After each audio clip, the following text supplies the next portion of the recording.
Chapter 10. A Change in Accountability. People with autism have emotions, but they are simpler and more like the emotions of a vigilant prey species animal. Mary Temple Grandin, Ph.D., Western Horseman, November 1997. Himari digested the question. How indeed had she come there? It was through windows from the cat, but how was the cat making the windows, and why? She sat down in front of the man and considered before saying, "The world holds."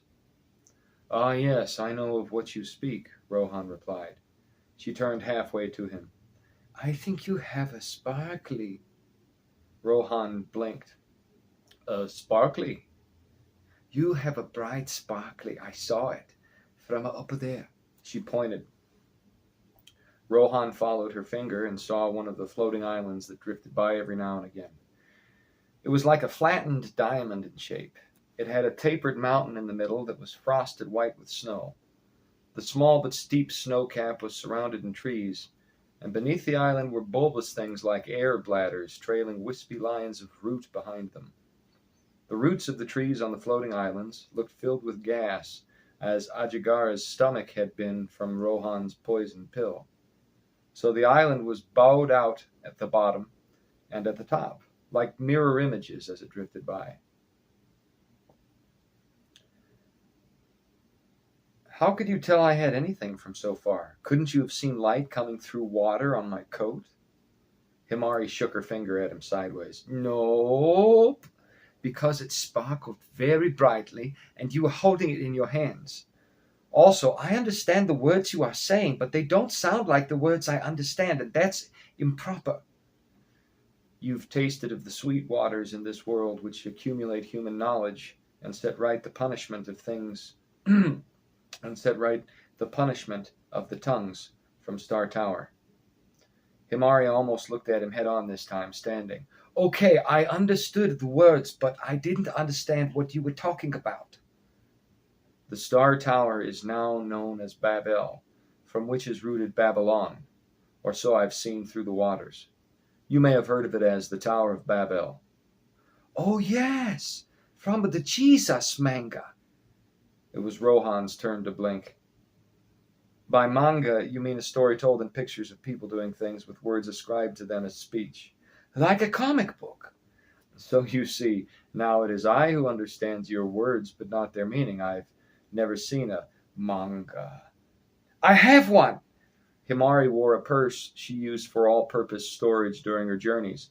It was almost a duffel bag. She unzipped it and rummaged around inside. White Paw took immediate notice, rubbing against her feet, expecting a treat. As she rummaged, Himari said, "No, White Paw, because it's not time to go yet." "Oh, there." She pulled a soft-cover book from the duffel purse. On the cover was an animated corgi, a spaceship, and a curvy woman in brief yellow garments striking a revealing pose.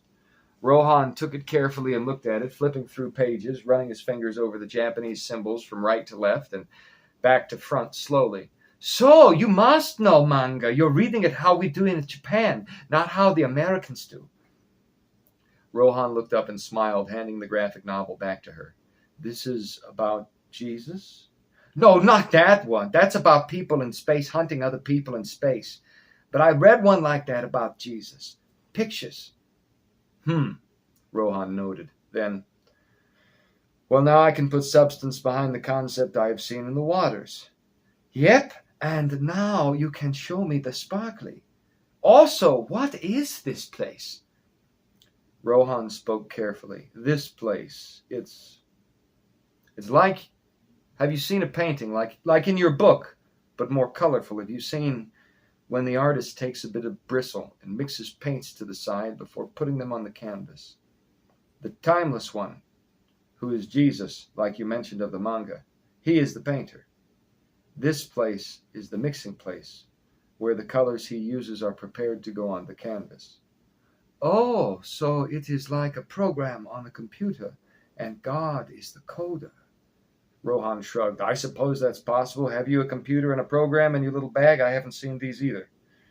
"I have a smartphone, and it's a computer, but it's a different computer. But I think that that what I said is right.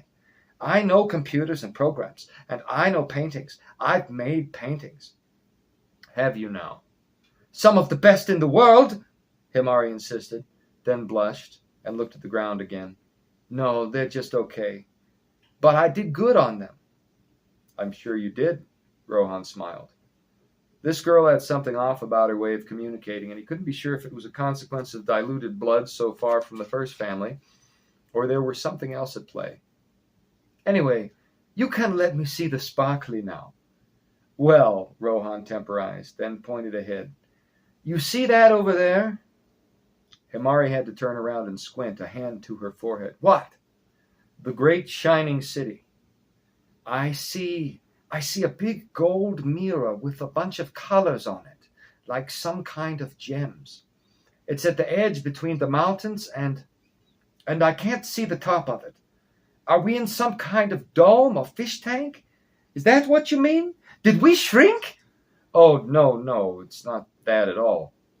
We have not shrunk, and we are not enclosed. No, Rohan smiled, nodding ahead. That great mirror, it is the plains of the city of the Timeless One, the city of God, the New Jerusalem, though I must admit I am only familiar through the knowledge of the waters. It is being built, even now, in a sort of symbiosis to mankind, but not yet unveiled in the world where men live. The Timeless One goes to prepare a place for those who are his, and the place he prepares is in a way reflected by the lives they live. So it is that the city is ever being built until such time as it is finished. In my time, the old Jerusalem was unknown, but New Jerusalem is what I've learned it is called, through the waters. We see it from the corner, diagonally is the modern term. So it is slightly warped and does look like the edge of a great transparent enclosure in a sense, but no, that is not what you see. It is an illusion, like a mirage. But it is real. Don't misunderstand. When I first saw the city of the Timeless One, it appeared to be a road in the sky, leading to the stars, for I was halfway around the world, and the world is round. As I have come nearer, the path has grown higher and higher, until I realized it is as the one called John said. It is a great square, with depth in addition to length and width. The word is cube. If you were to put it side by side, only 5 or 6 cubes like that would be as wide as the whole world. So as I came straight upon it from a distance before the dawn years ago, it appeared a road stretching forward into the stars. But as I came over the curve of the world, it began to stretch even further skyward, until its further ends were harder and harder to see, and now are lost in the sky. For this city of the Timeless One is as high as it is wide, and so stretches a 5th or a 6th the width of the earth straight into the sky, to be lost among the stars. That is where I go, for I have a task. What does that have to do with the sparkly? Rohan hoped she would forget about the sparkly by now, so he continued to try and change the subject. It was better than outright deceptive words or simply denying her directly, for the angel told him not to advertise the golden crystal cube, and he went through trials already from those who sought to steal it. Perhaps this was another of the same, a peculiar one. So he continued to sideline the topic. It doesn't look so far away, does it? Himari squinted. No, but that is all very incorrect, because a structure that big would have weight as well, and something a 5th or a 6th as wide as the earth would have a 5th or a 6th as much volume or mass. Though I suppose maybe not exactly, because if it were a city, it must have rooms and things, which would be empty space, so it wouldn't be like one solid piece of matter. So I guess it maybe wouldn't have as much mass as volume, but even a little bit would change the way the earth rotates, because it would be off balance, and so that would probably make it so the big city was on top. The South Pole was now like somewhere in the Pacific Ocean or America, and, well, unless, of course, it weren't in the Middle East, where the regular Jerusalem is, and that would be an impediment to the anthropic principle, and it would just change everything, and I don't see how that can work, so it must be incorrect. I do not say you are wrong, for at the end of days there comes a new heaven and a new earth. Perhaps this is why such things are needed. Such a building as that may not be possible in the world we know. Yet where it is, in this mixing place beyond those mountains growing toward its final purpose, Those mountains become lost in clouds sometimes. I have seen them disappear as I make my journey, but the great city of the Timeless One, that endless mirror stretching to heaven, that gem-encrusted highway to the stars, it never disappears. Not unless I am beneath a cloud and cannot see very far in either direction to begin with. No, it only grows larger, so I must go there, and though I am nearer than ever I have been, I have not yet arrived. Himari shook her head. But that must also be incorrect, because it's only 100 kilometers to space, which is only 62 miles. And for something to be a fifth or a sixth the width of the Earth means it would be 1,300 to 1,500 miles on a side, which is 2,100 to 2,400 kilometers. I have rounded up all the numbers to make it easier. And that means this city of the Timeless One, that is the New Jerusalem, goes right into space. And you could call it a space station at the top. And that means it would have to be airtight because deep space, but not in the bottom. Well, but I guess that maybe it could be like when you stick a cup of air underwater like a diving bell and it doesn't lose the air. So maybe there's something that could work out. But, wow, it's really easy to talk to you, Rohan-san. You raise many interesting concepts I had not considered. I know a mile and a kilometer are measures of distance in the world beyond, but I've never seen an inch or a foot or a mile or a kilometer. Wouldn't a foot size differ based on the person? It's a measurement that has a set length. A foot is like this. Himari approximated the distance with her hands. And a meter is like this. She spread her arms wide. And a yard is 3 feet, which is almost a meter, but not quite. So it's kind of like this. And she showed him. Now, a mile is 5,280 feet, or 1,660 yards, or 1,693.34 meters. Meanwhile, a kilometer is just 1,000 meters, so that makes the math easier. So with the cubic city, maybe it's 2,300 kilometers on a side, and maybe it's 1.5 kilometers per level of the city, which would be, that would mean if the Earth has 317 million kilometers, you could fit the whole surface area of the Earth inside that cube as many as 14 times. I've never met a woman who knows her numbers as well as you do, young daughter. That's because I'm on the spectrum and my brain doesn't work right. They call it ASD, but here my brain works a lot easier than it usually does. There, it's hard to see things because it's all foggy in my head. So I have to find what I know works and remember that and follow that, or it's just too much. I can't understand, and everything distracts me. Here, it's like the fog is gone. I realized if I just remembered part of the schedule and the process and the pattern is that there is no schedule or process or pattern, that was the pattern. If I think like that, well, things I couldn't or shouldn't expect are still part of the pattern. So that means they're okay. I don't think I could have gotten there in my head in the normal place. But here it was easy. So I know there are things that are part of the pattern because they're not part of the pattern. And that means they're part of the pattern. Like the sparkly. You still haven't told me about the sparkly. So she was some kind of fool that yet understood deep things, like a child who has learned to translate symbols and read his first scroll, but who doesn't know what the words truly mean. Like Rohan after drinking water and understanding units of measurement from a future world, but having no way to apply that understanding without a point of reference. Incidentally, Rohan began to wonder if she were the fool or him, but didn't get a chance to say much more about it because she pulled on his arm and said, "Come on, Rohan-san. Let me see the sparkly, please, please." Rohan patted her on her blue beret. Rohan patted her on the blue beret she wore and began to walk forward along the path, responding with this cryptic observation. There are many mysteries in the world. We must wait for the Timeless One to learn the truth.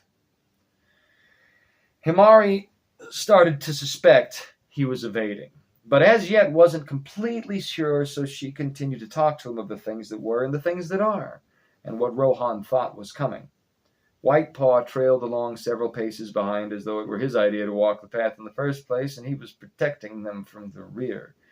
He walked with a saunter in his kitty little brain, imagining himself a noble panther who owned the mountains.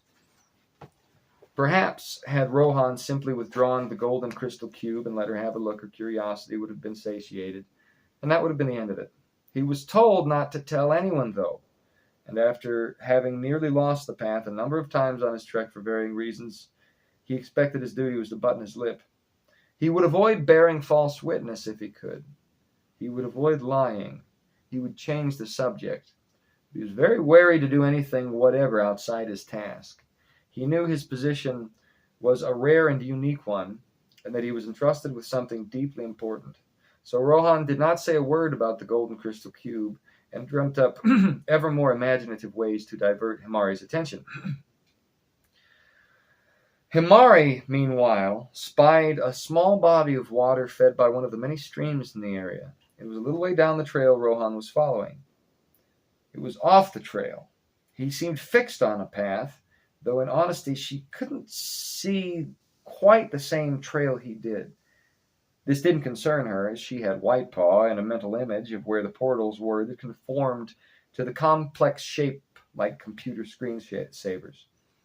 If and when she needed to go, she could. This conversation, though, it was more fascinating for now, and she did deeply enjoy the interaction, as it was perhaps the first of its kind she ever experienced. The fog was gone, and he could follow her, and even complement her ideas, which nobody could in the other world. As a result, beyond the most basic of social collisions, she seldom spoke, but it was so different here. And now she was even able to plot something. It would have been almost impossible for her to do what she was about to in normal circumstances. For she reasoned that if the man had a sparkly, it would probably be in one of his pockets. Most likely, a pocket of that big furry coat of his with a hood made out of a bear head. And he was a good man after all, and she knew how to swim and hold her breath. And if he thought she was going to hurt herself, he would do what all good men do and try to help her. And if he went in the water following after her, then he would know to take that big coat off, and when he pulled her back to the land, she could get at that coat and figure out which pocket the sparkly was in. The moment she formulated this idea, she put it into action. Her idea immediately became energy, rather than fading into subconscious obscurity. Another thing that would have almost been impossible under normal circumstances. And so the dominoes of metaphysical inertia began to fall.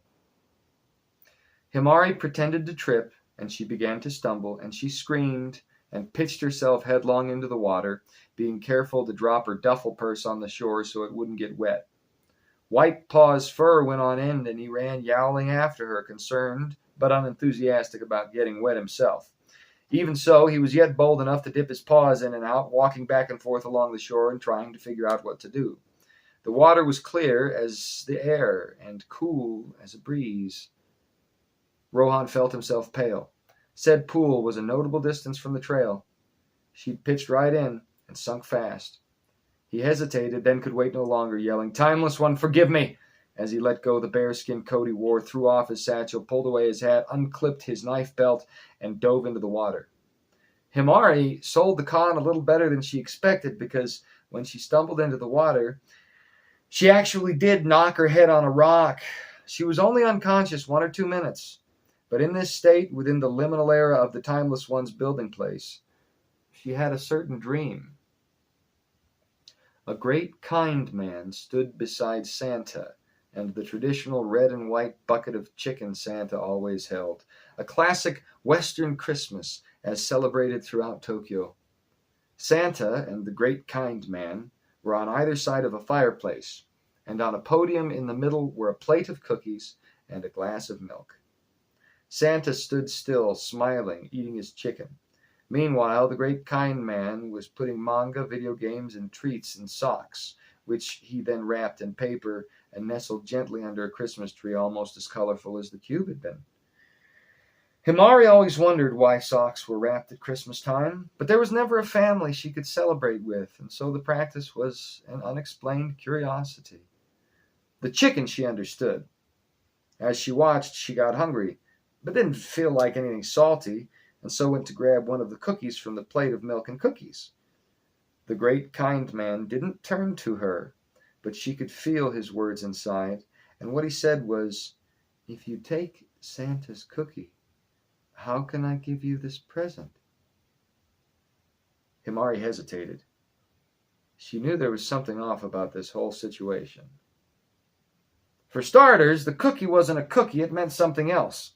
When he referred to the cookie, he didn't really mean the cookie. There was some sort of allegory or metaphor here. These concepts Himari always mixed up. She said, "But I've never had one of these cookies before, and it looks yum."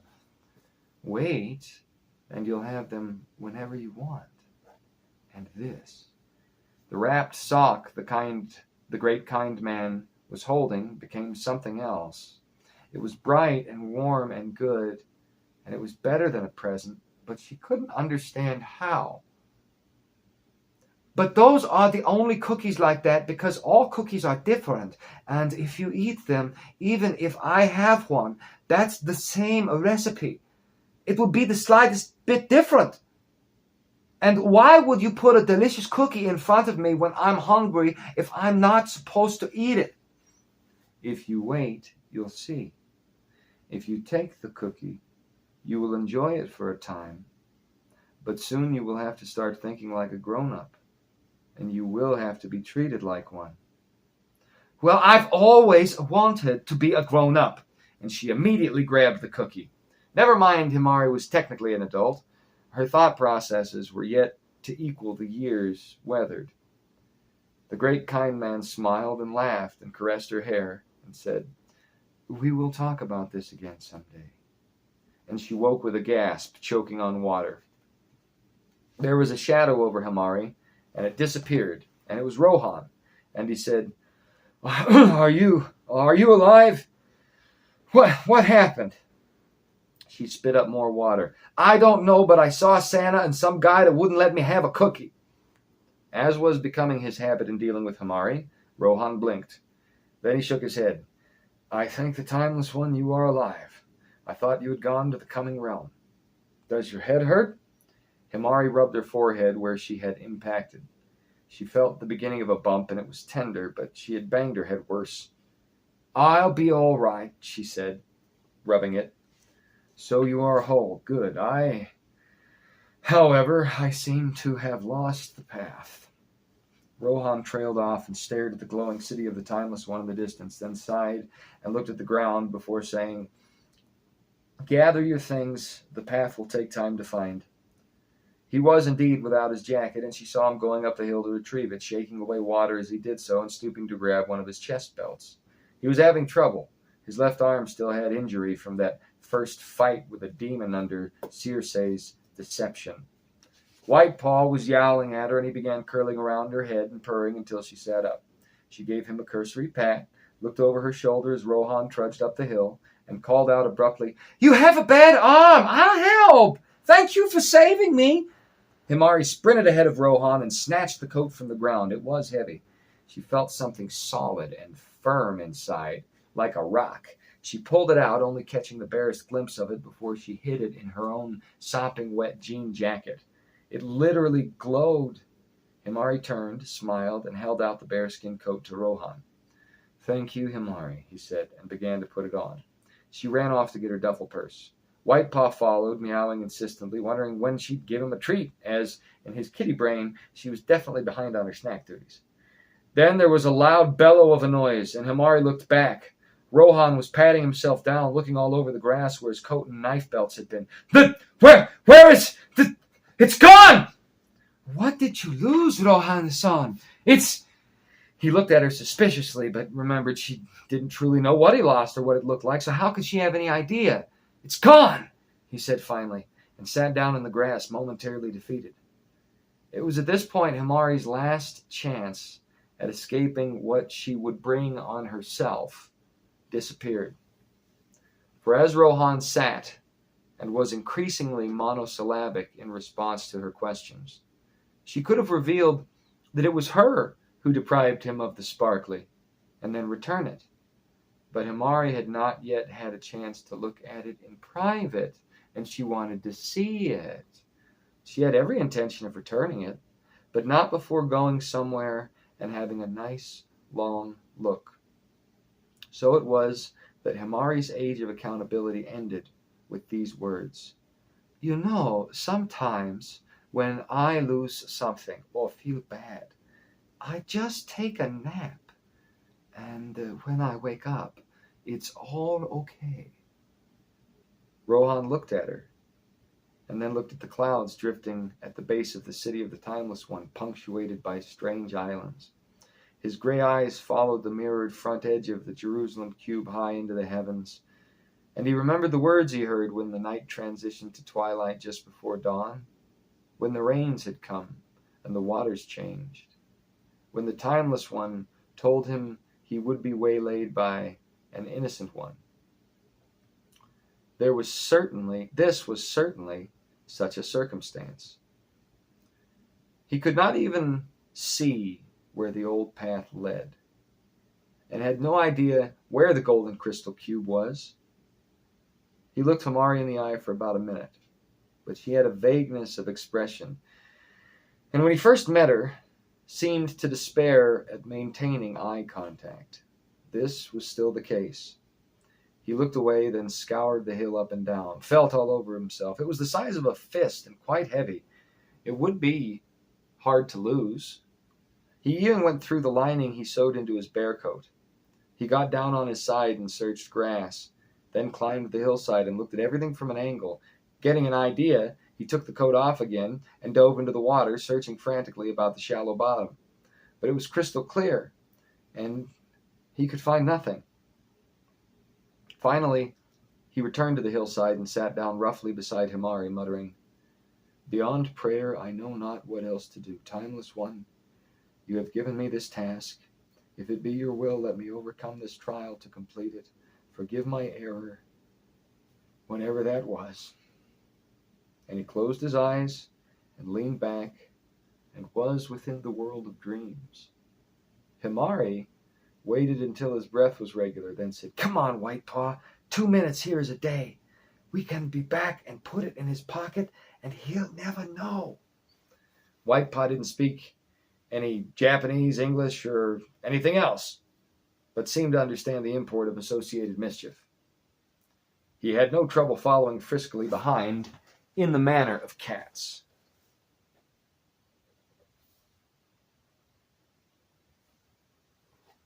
Now into Himari's soul, the entropic sickness of man's brokenness came. This is a tricky thing to define. The concept of evil is often misunderstood by people. It is thought to be something like a deliberate pursuit of malice, and that can certainly be evil. However, a better way to impart the concept would be thinking of it synonymously with imperfection, mortality, or brokenness. Mankind was not meant to die in the realm of earth, but live eternally. His mortality is a broken imperfection. The Greeks understood. They defined the word sin as missing the mark, the Greek term being hamartia. But to miss, one must first aim. And if one misses while aiming, this is not the intent. So though the intent may be good, the outcome could be unintended and bad. The mark is missed, immortality is lost, perfection has escaped. So it is that evil or sin is a consequence not only of deliberate action, but of incidental reality. Sometimes human beings are imperfect in ways they don't realize. Accordingly, all mankind is lost, though not all mankind have lost their innocence. It is one thing to come into an existence under a curse of mortal brokenness. It's another to make deliberate choices segueing from that reality. A child may break fine heirlooms, but not with wicked intent. Yet still, this is an evil, a sin, a breaking, a transition from order to chaos. But when the child throws down the heirloom consciously, then the little one's intentions are become dark. So it was with Himari that when she stole to feed herself and the cat, Though this was indeed wrong, it was not done from a place of dishonesty, but a place of confused desperation. The cat made portals when enticed with beef jerky.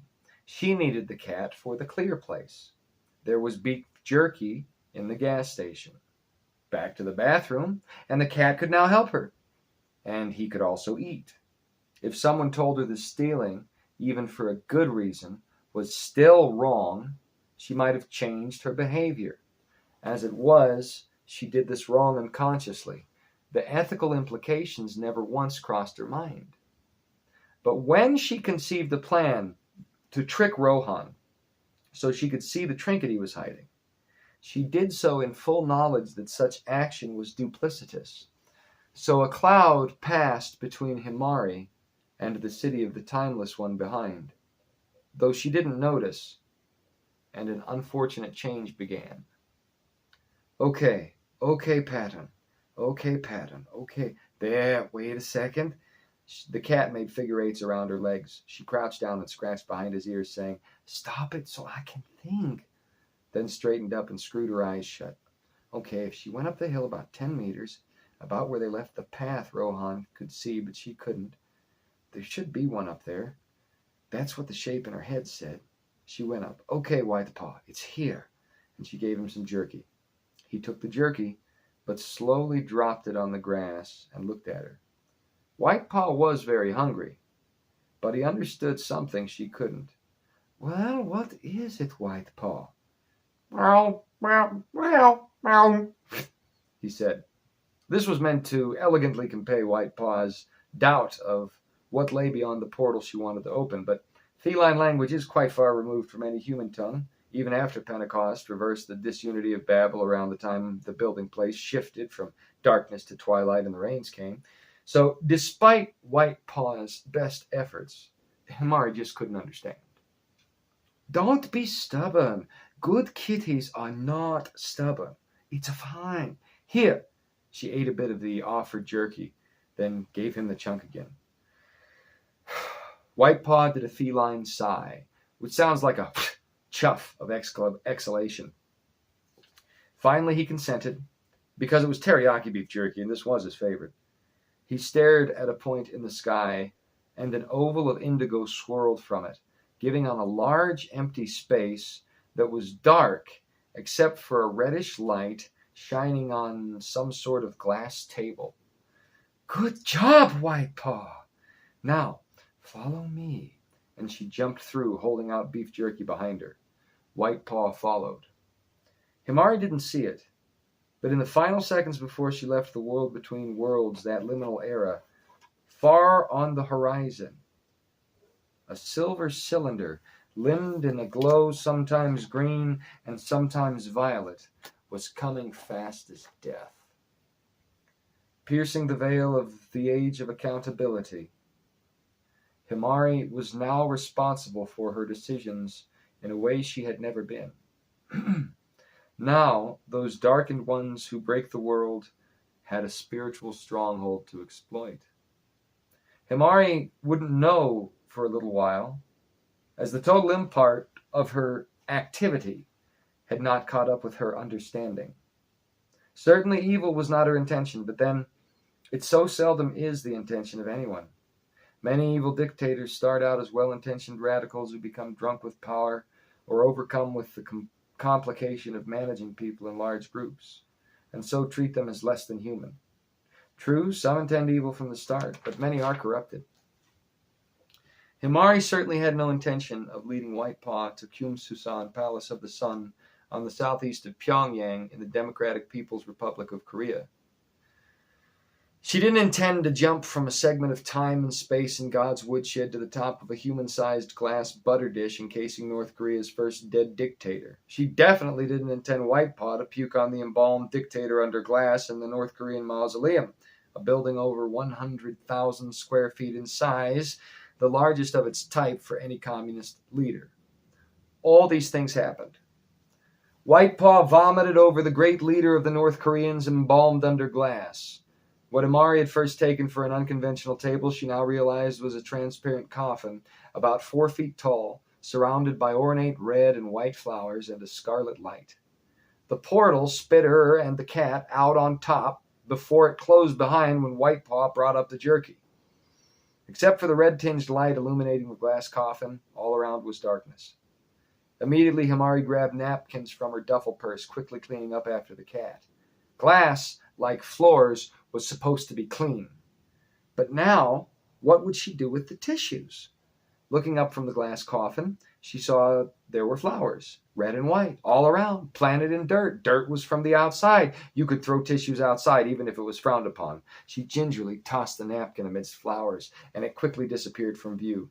Immediately after, she put her hand back in the pocket of her jean jacket, and her fingers brushed against the sparkling. She withdrew the golden crystal cube and was immediately transfixed, seeing in it something that reminded her of the pattern in her mind, the distribution of, well, they were windows, weren't they? Windows from that world to this one. The cube was like a more accurate portal of sorts. It was clear, and yet it was not clear, and yet it was clear.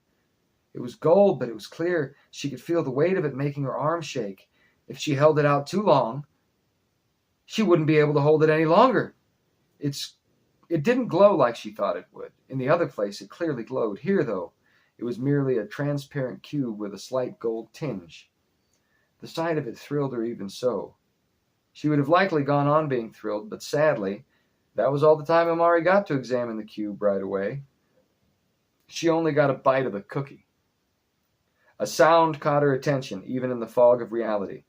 She heard a man screaming at the top of his lungs in Korean from far away, and lights started banging on. They were illuminating a wide corridor like an uppercase T.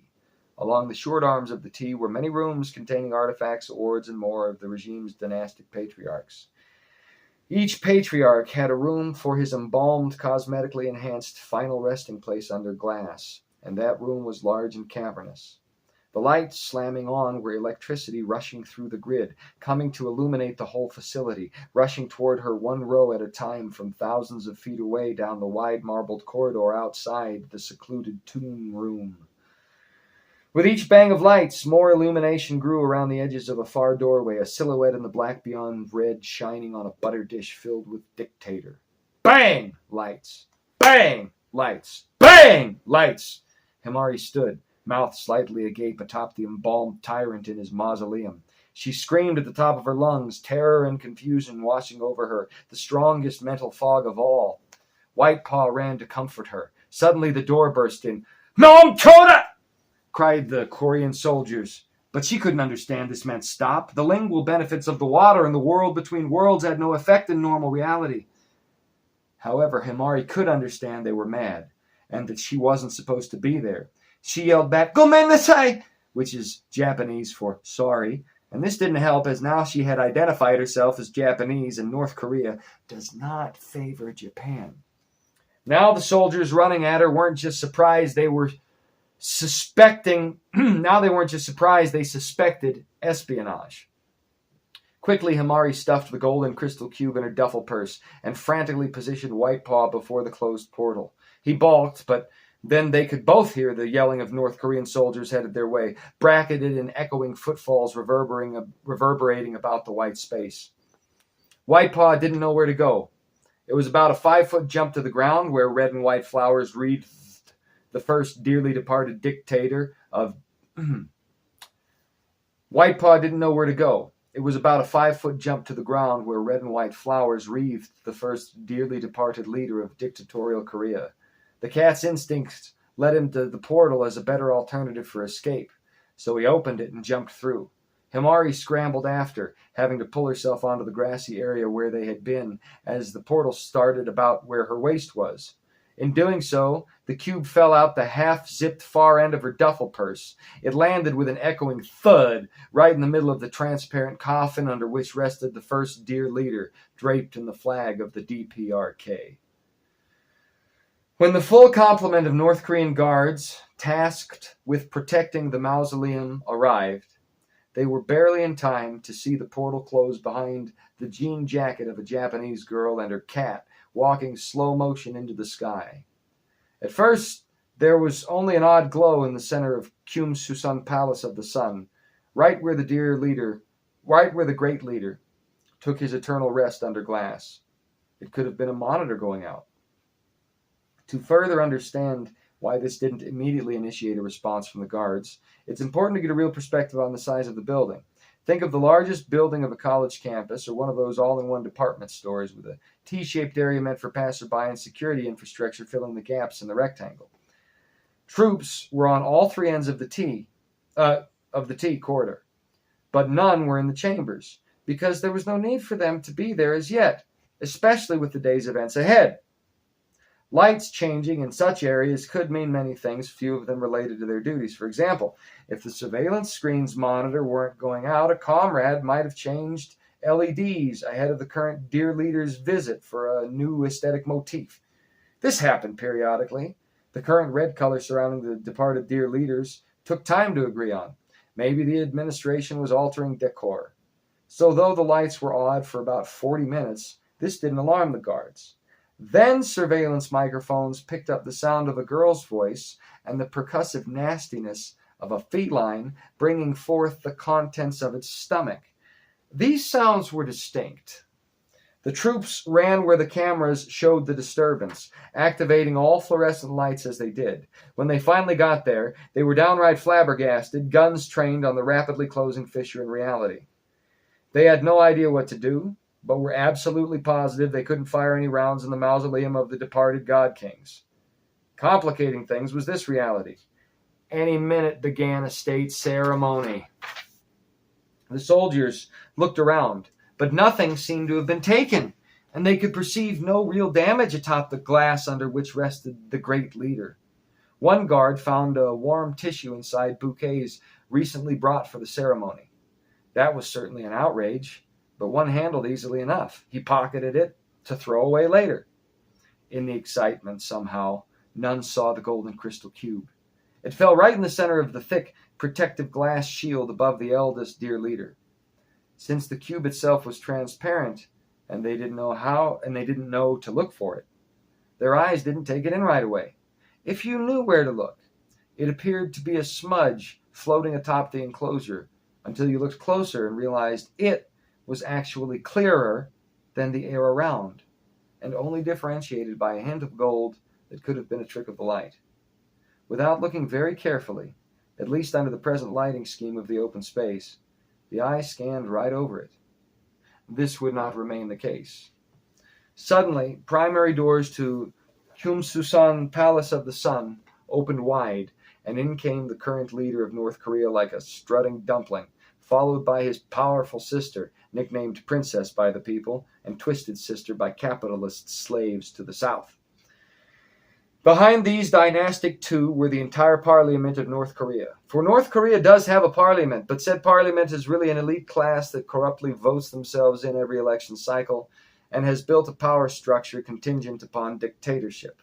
If the dictatorship fails, so fails parliament, and vice versa, meaning millions starve in North Korea for games of royalty between the parliament and the dynasty. But what pomp and circumstance there is! Korean soldiers filtered in ahead of the autocrat parade, taking position along the walls, rifles at the ready, eyes glazed over in a stare that made them look robotic. The entourage was making their way down the center of the T toward where imitations of the departed leaders stood patriotically in the center of the palace. The dozen or so troops that had seen the madness moments before abandoned any damage control efforts and quickly found their proper place in the mausoleum, standing along walls within the chamber of the great leader before the procession arrived. As the entourage approached the resting place of the dynasty's great leader, comrades with a podium and microphone swiftly set both up ahead of the current dear leader, disappearing as fast. It was all fluid choreographed and ornate. After a number of other conditions were met for the occasion, the dear leader gave a short speech in front of the thousands who had followed. They were mostly government officials, but the mausoleum was designed for large groups of people. The wide area up front near the glass was for government officials. Spaces in circumference were for plebs who filed in swiftly and silently behind the entourage. There were far too many to fit in the room by the time the grandson of the great leader, the current dear leader, reached the podium. The premises felt claustrophobic. It was quite loud. Cheering, passionately applauding parliamentary members and citizens were packed in shoulder to shoulder. hanging on every word of their dear leader, and sure to punctuate each statement he made with wild displays of adulation. When his speech of patriotism and spirit came to a close, the dear leader and his funky pompadour turned to bow low to his deceased grandfather. He bent fully from the waist, pushing mounds of flesh in impossible directions, before straightening up with a smart snap. Now, as he did this, lights from North Korea's media crews followed him, cameras catching him from at least 3 angles. The same had followed his march up the mausoleum corridor to his pickled Gramps. These cameras and their bright lights were behind and to either side. It was in this moment, as they tracked him straightening from his bow, that those lights chanced to pierce the transparency of the golden crystal cube hiding in plain sight atop pristine glass. As the lights hit the cube, they refracted madly. There were already somber rouge hues complementing flowers in this segment of the mausoleum. Now such light was compounded and appeared for all the world to be some sort of geometric fireball floating just above the first departed dear leader. The whole scene was either divine or malevolent, depending on your spiritual literacy. Whatever the case, it was impacting. A collective gasp swept the mausoleum, and for perhaps the first time in his life, the current dear leader looked downright startled. He actually hopped back a little bit and was unable to restrain a terrified look to advisors and sister before he wrenched himself back into stoic mode. It was either the expression on his face or some other errant thought that prompted Princess to say something both his saving grace and a sort of imprisonment, though neither sibling realized as much right away. She cried out, "Great leader shines his approval from beyond in the very court of the 10 kings!" The light continued to shine, and abruptly the whole procession, save the present dear leader, bowed low, for the court of the 10 kings is the closest thing to any sort of heaven the state allows belief in throughout North Korea. The dear leader belatedly realized that he was seeing something chalked up to a trick of the light on a diode of some kind, or maybe a prism, like those used in focusing laser beams. But he was not in a position to make such a revelation clear to his country just yet. Everybody was now severely spooked, and his sister, perhaps the second highest power in all the land, identified this glowing light from some diode as a supernatural omen from the afterlife, and one concerning the great leader himself. A very good move, but a binding one. Neither the dear leader nor his sister believed any North Korean superstitions about their dynasty. In fact, they believed all such legends about the afterlife were impossible. However, the people were another matter, and an omen of such import could not be brushed away, especially when state media had already shown the image live to the country entire, and it had received his sister's stamp of approval as a legitimate holy event. So at length, the dear leader himself bowed down again, then stood and called to an individual standing at the edge of the trailing parliamentary crowd in black, eyes occluded under a pair of opaque black sunglasses. "Choi, 13, and clear everybody." Choi always had a big grin for some reason.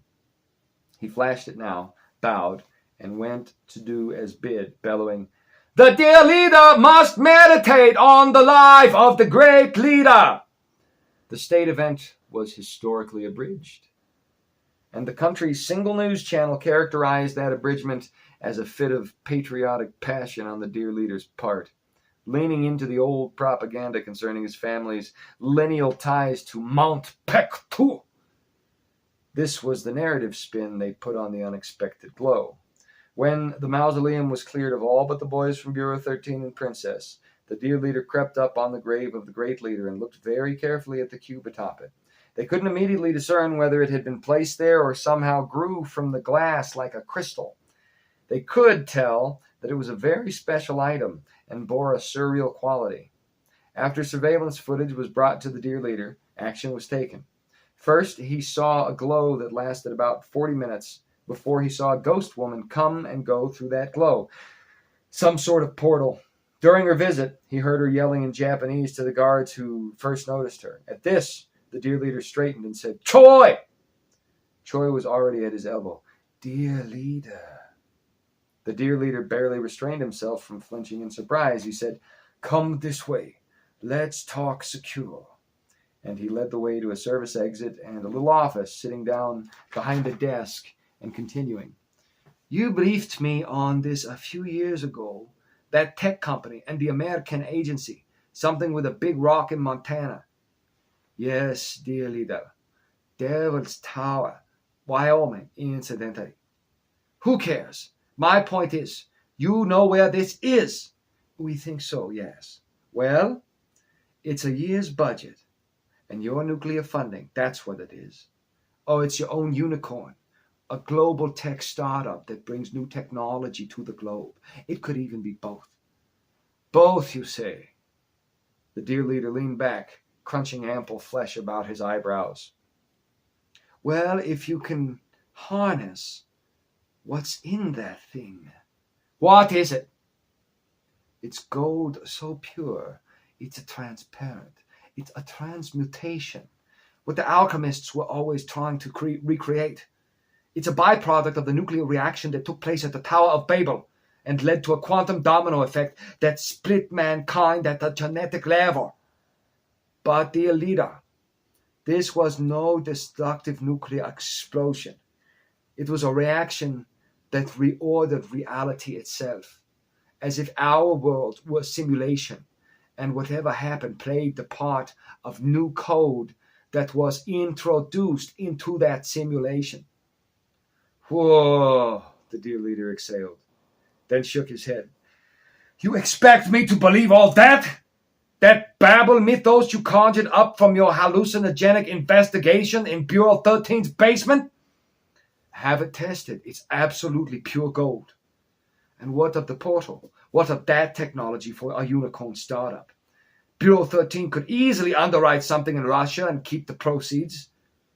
"The two are interrelated, but the details we aren't entirely certain of. Also, dear leader," here Choi scratched at an eyebrow above his dark glasses, "it is simply entirely germane to explore this technology away from a place where it is as controlled as it can be, like it would be here. There are hidden interests in realms high and low." "What do you mean?" the dear leader squinted. Choi let down the sunglasses for a second, revealing eyes dark as the lenses without pupils beneath, then put them back up. The dear leader was a masterclass in restraint, because that single look made him jelly inside. Outside, he swallowed vaguely, hiding it by clearing his throat. He said, "I see. You other places may have their own Bureau 13. There's this issue, Choi.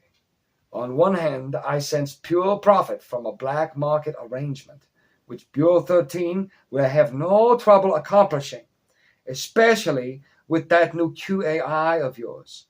On the other, there's costly and tedious research and development with unexpected funding gaps when we're already behind on nuclear.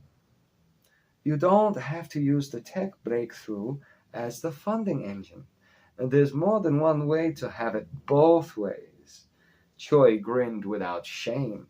"Oh, you could always double-cross the Russians." The dear leader tapped his lip with a finger like a Vienna sausage. "Who's our contact?" "Green Korea." He snorted. "I remember that guy.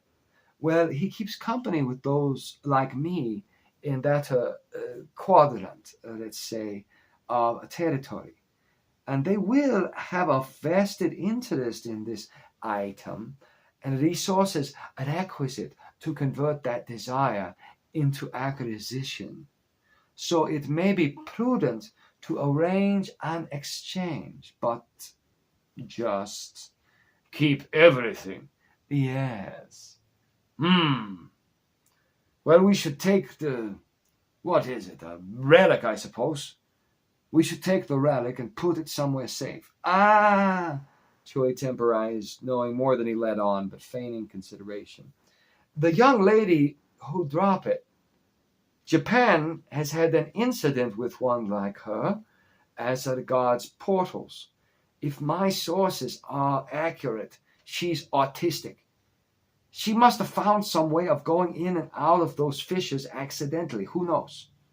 So she'll miss the cube and come back for it. And she's going to look for it where she lost it. Because she's autistic, and that's how they're wired. And so she'll open a portal right where she did before, in all likelihood. How else could she return? And then we get her and figure out the trick to these fissures in the world. The dear leader made a motion with his hands and nodded. So we leave the cube where it is to fish for fissures. Our dear leader is a poet with no equal. He nodded. Okay, so we leave that cube where it is, and anyone who thinks otherwise, go to meet the 10 kings. I'll make sure it's as secure as our atomic facilities. Yes, time for the official rhyme. And he left the little room without so much as a nod to Choi. When the dear leader waddled out of the service entry into the mausoleum, all guards snapped immediately to attention. The dear leader made his way to the form of his grandfather under glass and pointed at the barely visible golden crystal cube, then started in an orator's drawl. This is quantum! This is technology! This reeks of war! We must act fast! General! Yes, dear leader. Do not move this clear cube. It fell from the bag of the Japanese spy. So I say she will return, or someone in the Japanese government. Close these grounds in a secure radius, except for the best tech officers we have. And let's figure this out yesterday. Is this thing nuclear? Is it radioactive? I want to know. Is it electric? I want to know. I allow you to lift this unknown thing for weighing and weighing only. If it can be sampled, sample it and show me results. But keep it in place and be ready to hide yourself if air starts swirling like in this footage. He grabbed the tablet with the surveillance feed, held it up for all to see, and tossed it on the marbled ground in punctuation, turning to his sister and brushing past without slowing down. Princess, with me! We must contact Japan. Yes, dear leader. She bowed and followed. One man refused to look up from the ground until dear leader and his sister were long gone. His name was Jiang Malchin. As soon as the dear leader was gone, he looked up to the cube, which twinkled madly, and could only see what he dreamed. It danced before his eyes and had a peculiar effect on him, deep down, because there was no explanation for this.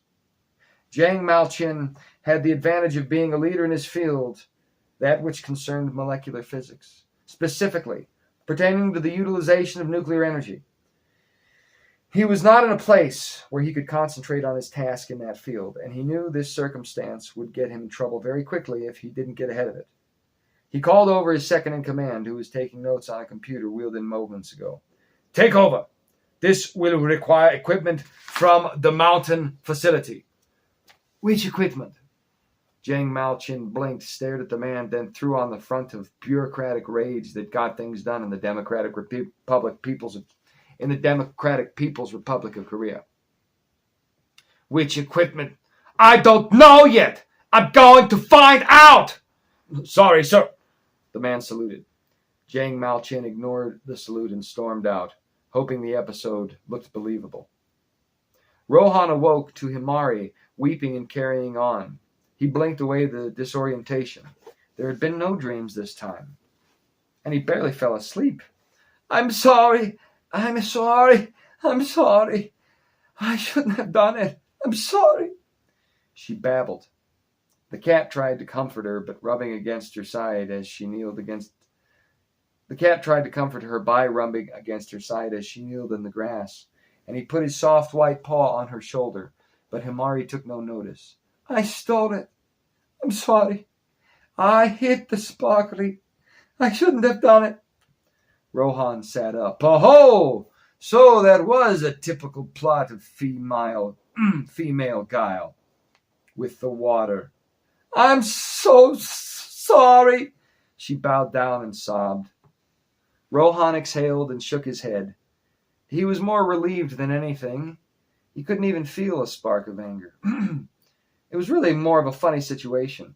This guileless creature had no dark ambitions. He brushed the hair out of her eyes and brought her chin up to look at him. There was no anger behind his pale gray pupils. It's okay.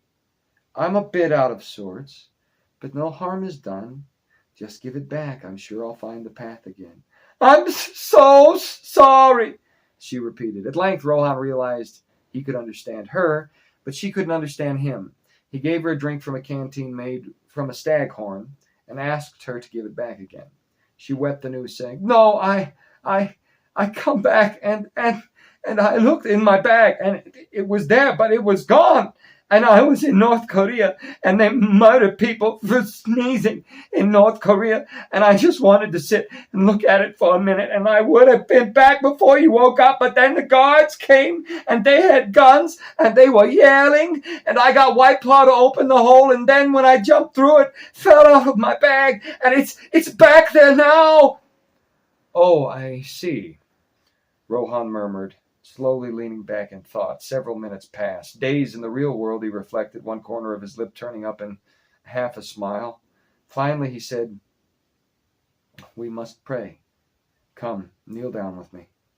Rohan got to his knees, bowed his head, and Himari did the same beside him.